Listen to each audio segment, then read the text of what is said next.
The Joint Consultants Committee, properly the Joint Medical Consultative Council, is a negotiating committee for NHS hospital doctors in the United Kingdom established in 1948.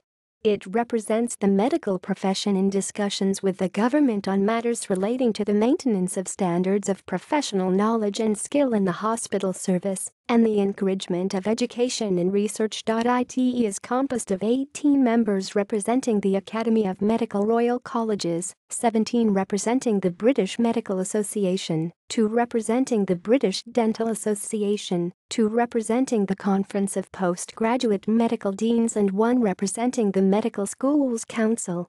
The chairman and the representatives of the Welsh and Northern Irish subcommittees are non-aligned members.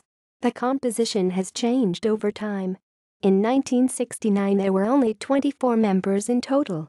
Since 1975 it no longer negotiates remuneration or terms and conditions for staff employment, but discusses professional issues such as revalidation. References. External links. Joint Medical Consultative Council.